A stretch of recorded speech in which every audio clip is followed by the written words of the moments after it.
penonton Joglo TV, balik lagi sama gue, Gracia, rekan gue. Sini Florencin, kembali lagi di program Kupas Berita. Seperti biasa, acara Kupas Berita ini ngebahas berita-berita yang lagi heboh nih. Kita bakal pilih berita yang menarik dan kita bahas bareng-bareng. Kalian juga bisa nimbrung di komentar di bawah ya. Oke, kita masuk ke berita pertama nih, Gra. Jadi ada berita nih, katanya kalau warganet nyerbu kolom komentar akun media sosial Instagram Menteri Perdagangan atau Mendak nih, Pak Zulkifli Hasan. Waduh.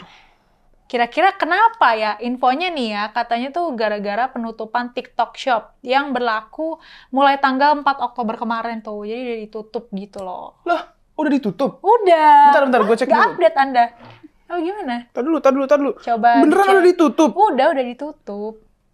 Coba. Lah, iya, gak Iya bisa kan? anjir. Iya. Aduh, udah gak Sedih. bisa lagi, sedih banget. Ya, udah gak bisa. Ini lagi dong, kita belanja-belanja lagi dong. Iya. Ya, tapi paket gue kemarin baru dateng. Ya, untung pesannya minggu kemarin. Iya, baru dateng anjir. Padahal ada masker yang pengen gue beli di Iya. TikTok Shop itu. Harusnya dari minggu kemarin tuh belinya. Aduh, gimana Sedih deh. banget ya, Sedih Gra. banget. Infonya nih, Gra, keputusan penutupan TikTok Shop ini disampaikan lewat pengumuman resmi di laman TikTok Newsroom 3 Oktober kemarin. Tuh, isinya gini, informasi terkini dari TikTok Shop Indonesia, prioritas utama kami adalah untuk menghormati dan mematuhi peraturan dan hukum yang berlaku di Indonesia. Dengan demikian, kami tidak akan lagi memfasilitasi transaksi e-commerce di dalam TikTok Shop Indonesia, efektif pertanggal 4 Oktober pukul 5 sore waktu Indonesia Barat. Kami akan terus berkoordinasi dengan pemerintah Indonesia terkait langkah dan rencana kami ke depan.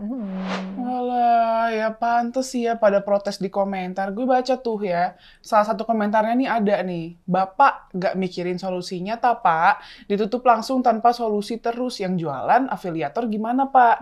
Di TikTok juga banyak UMKM lokal Pak. Kita nggak pernah minta bantuan Bapak, usaha sendiri, modal minim bisa jualan. Bapak seenaknya aja nutup tanpa ngasih solusi. Solusinya gimana Pak? Gitu. Butuh solusi Pak. Gitu. Kata akun @aksesoris bintang. Ya, masih banyak juga lah komentarnya ya, orang-orang yang ya kita nggak bisa liatin satu-satu lah, nggak bisa gue spill satu-satu juga kan banyak ya. Pokoknya mereka tuh protes gitu. Apalagi yang memang penghasilannya ini dari affiliate TikTok gitu kan, pasti kehilangan banget. Tapi ya sebenarnya awal permasalahan ini tuh dari apa sih? Maksudnya dari mana gitu? Yang gue denger nih ya, ini Cemiu nih, awalnya tuh soal pedagang di Tanah Abang yang protes kalau Tanah Abang sepi gara-gara TikTok Shop. Awalnya gitu nggak sih? Kalau soal itu mah bukannya TikTok Shop-nya yang harus tutup, tapi menurut gue pembisnisnya yang harus ngikutin perkembangan zaman. Nah, tapi sebenarnya apa nih? Akarnya. Ya itu bisa jadi sih karena para pedagang di Tanah Abang kayak udah mulai kehilangan pelanggan gitu.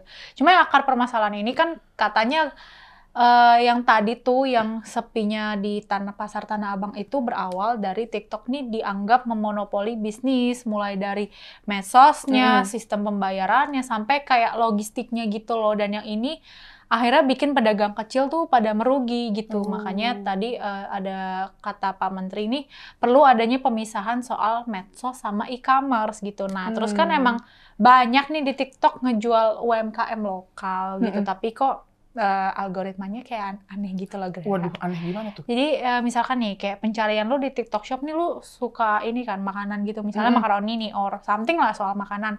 Tapi ada satu produk skincare dari luar negeri yang pasti kayak selalu muncul di TikTok lu, padahal lu nggak pernah nge-like atau minimal cari tahu tuh skincare apa sih kayak gitu. Kayak tiap lu scroll nih pasti ada gitu. Makanya denger sih, ini mohon maaf ya guys kalau salah katanya, banyak anggapan kalau algoritma TikTok itu cenderung menonjolkan produk luar gitu, produk luar negeri. Jadi kayak produk dalam negeri ini kayak tenggelam gitu loh. Jadi munculnya cuma sesekali doang gitu. Katanya sih, tapi nggak tahu juga. Tapi sebenarnya relate sih, itu muncul terus ya. Tapi sebenarnya ya Sin, kalau misal mau ngomongin soal dampak TikTok Shop ke pedagang kecil di Tanah Abang itu ya, menurut gue ya pribadi ya agak nggak tepat juga ya. Soalnya kan ya kan emang gue lumayan sering nih kesana buat ya biasalah cari-cari outer belanja-belanja gitu kan.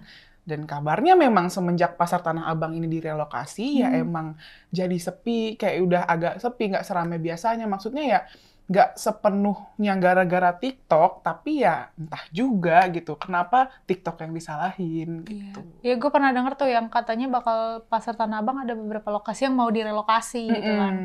Katanya sih dari situ. Jadi ya sebenarnya nih kebijakan TikTok ini ya dua sisi lah ya, pro sama kontra gitu. Ada yang mendukung tutup aja TikTok shop-nya, tapi ada juga yang menolak. Dan yang menolak ini pun juga pedagang. Gitu loh, kebanyakan pedagang. Jadi ya kalau dari kita nih berharap ada win-win solution lah ya dari masalah ini. Ya mungkin ditutup, tapi kayak ada semacam alternatif lain gitu loh. Buat para pedagang nih bisa promosiin dagangannya biar laku dan nantinya buat balik modal atau enggak buat kebutuhan sehari-hari gitu. Jadi win-win solution lah gitu. Setuju, kayak sedih banget sebenarnya kan. Iya, kayak gue tuh ada dessert yang lagi murah banget waktu itu promo, pas pengen beli ya di end. Ya udah lah ya. Ikonnya sih masih ada, pas dipencet tadi tuh barusan gue cek pas dipencet ya gak bisa. Muter gitu ya? Muter-muter kayak doang. Loading doang gitu. Duh, padahal tuh TikTok Shop tuh udah jadi langganan gue beli skincare di situ. Barang-barangnya lumayan murah lah ya, terjangkau. Lumayan ya, karena ada subsidi promo-promo gitu. Iya, jadi ya kita berharap solusi yang terbaik lah. Iya.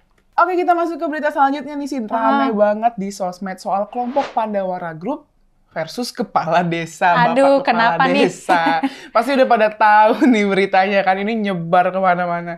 Kalian tahu nggak sih Pandawara tuh kelompok apa? Jadi mereka ini kelompok anak muda yang peduli sama lingkungan. Mereka aktif ngekampanyein peduli lingkungan pakai gerakan aksi bersihin sampah. Gitu. Nah kebetulan sekarang nih lagi gilirannya Pantai Cibutun, Desa Sangrawayang, Sukabumi. Nah, dilabelin lah tuh, mungkin karena kotor ya, dilabelin jadi pantai terkotor keempat di Indonesia. Nah, dilabelin kan tuh ya. Terus rencananya bakalan ada kegiatan bersih-bersih sampah tanggal 6 sampai 7 Oktober. Tapi malah ditolak sama si Bapak Kepala Desa. Ya elah, gitu banget ya, orang niatnya baik malah ditolak, kan aneh gitu, aneh banget. Ini ada-ada aja nih Kepala Desa nih. Ada-ada aja ya? Ada aja ya. Ya gimana ya Sin ya, boro-boro disambut. Ya mereka malah ditolak sama Kepala Desa Sangrawayang. Aduh. Kan? Nama Kepala Desanya Pak Mukhtar. Si Bapak ini malah masalahin upaya Pandawara ngeviralin acara itu.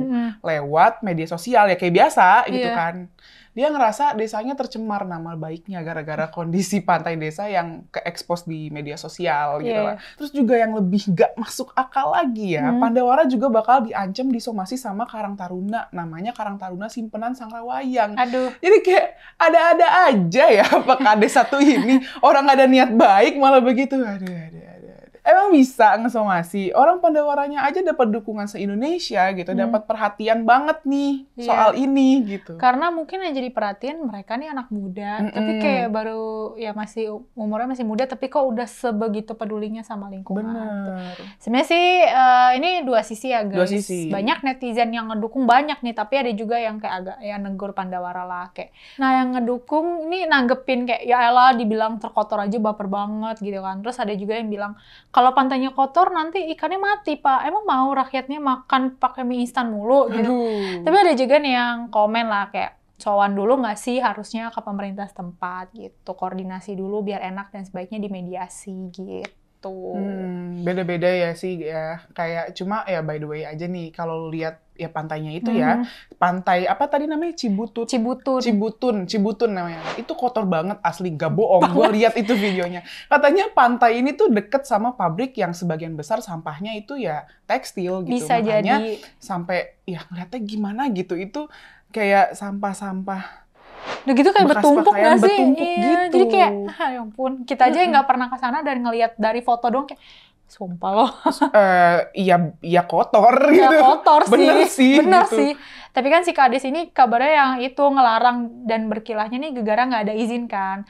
Tapi nih ada yang ini nih menarik nih di sini. Tapi sekdesnya nih alias sekretaris desanya nih ngizinin cuy ternyata. Jadi beda pendapat nih antara Kades sama Sekdesnya gitu. Ternyata kelompok Pandawara ini sempat datang ke kantor desa cuman bawa kantong sampah sih emang, dan mereka nih minta masyarakat buat ikut terlibat gitu. Nah, sama sekretaris desanya nih dibolehin gitu, dan bahkan beliau nih menyambut niat baik itu gitu loh. Bahkan Sekdesnya sendiri nih kayak ngasih wejangan alias nasihat lah. Kalau emang viral karena pantai kotor ya justru kitanya yang harus malu. Jangan malah disembunyiin kekurangannya, kan jadinya nggak ada perubahan. Jadi kayak dia lebih yang ya mawas diri aja nggak sih, sadar emang kotor gitu. Kotor. Nah, kan Sekdesnya aja bijak. Masa Kadesnya error tuh, aduh, gitu. Pandawaranya juga udah niat baik loh ya, buat datang ke kantor desa sambil bawa kantong sampah gitu kan, dan ngajak masyarakat juga gitu kan, nggak mungkin cuman beberapa orang doang kan. Pasti. Pun kalau pantainya kotor ya sadar harusnya ya dibersihin gitu, malu gitu.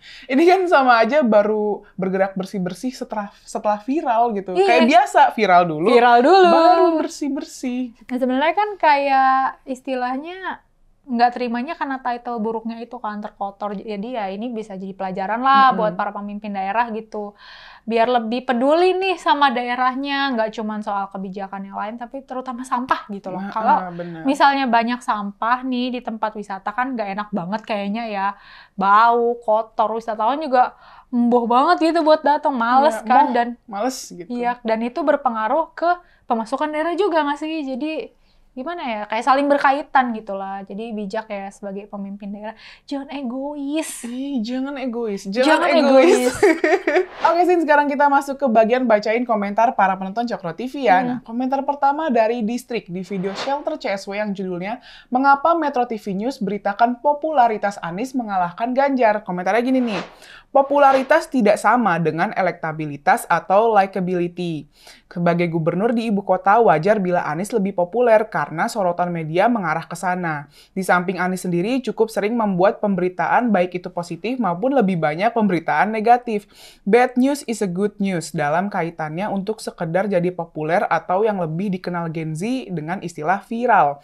Prabowo sendiri seperti yang dijelaskan dalam video tingkat kedikenalannya 95% karena sudah berkali-kali ikut dalam kontestasi nasional.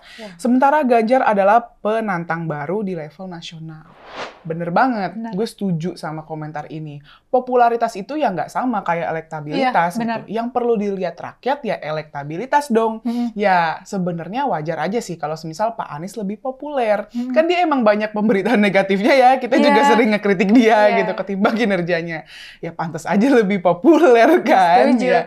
Netizen yang cerdas ya pasti tahu lah. Ya, tapi ya sebagai media juga menurut gue harusnya lebih netral aja sih. Objektif. Gitu. Kalau orang awam yang baca beritanya kan bisa salah paham ya nggak sih? Kayak, wah kok lebih populer Pak Anies? Wah ini sesat nih. Takutnya gitu kan.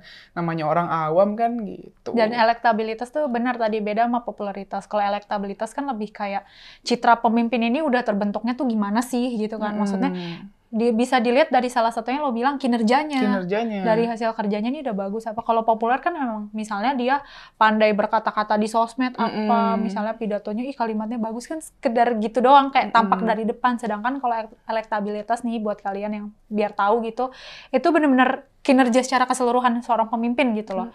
Dari kebijakannya, kinerja dia selama jadi pemimpin daerah gitu kan. Jadi zaman sekarang tuh orang kalau misalkan meresahkan juga bisa populer gitu. Iya bener, apa-apa kan sekarang bisa viral. Tiba-tiba namanya dikenal, tapi ya nggak tahu itu negatif atau positif. Gitu. Makanya. Oke lanjut.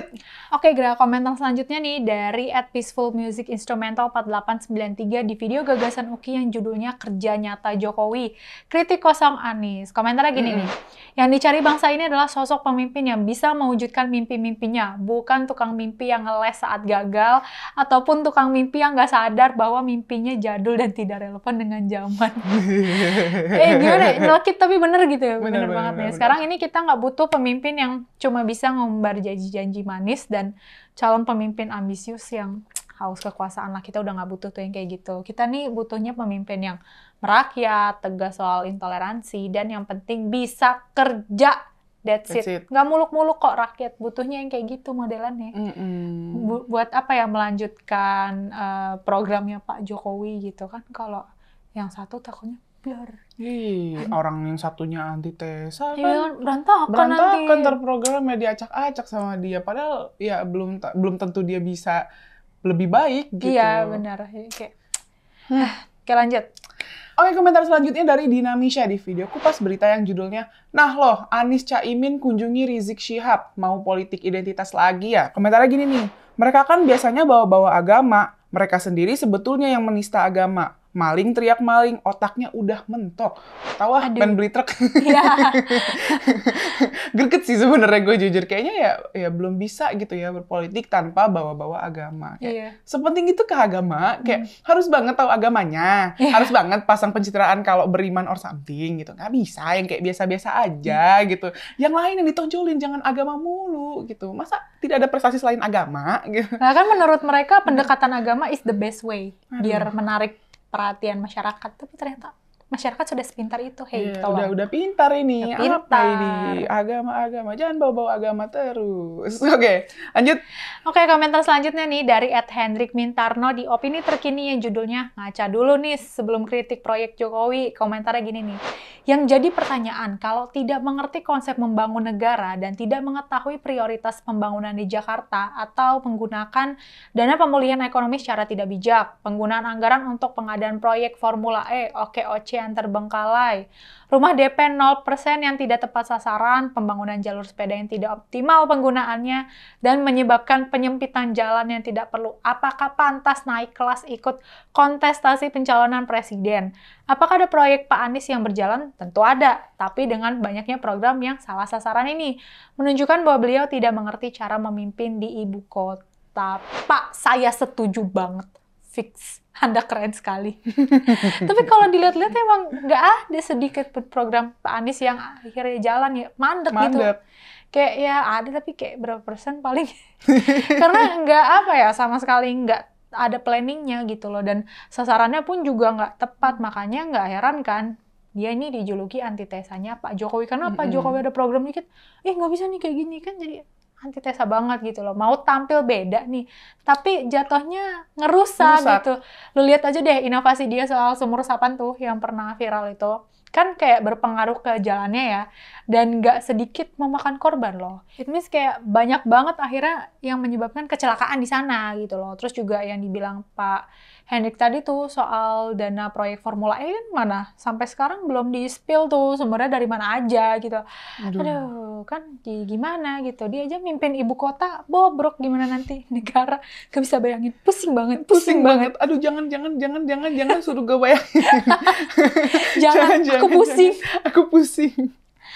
Oke, mungkin itu aja beberapa komentar menarik yang ada di channel Coklat TV. Jangan lupa like, comment, subscribe channel ini. Stay tune terus di program kita di Kupas Berita. Tunggu. Jangan lupa dong nyalain notifikasinya supaya kalian gak ketinggalan video-video Kupas Berita di channelnya Coklat TV, guys. Bye-bye!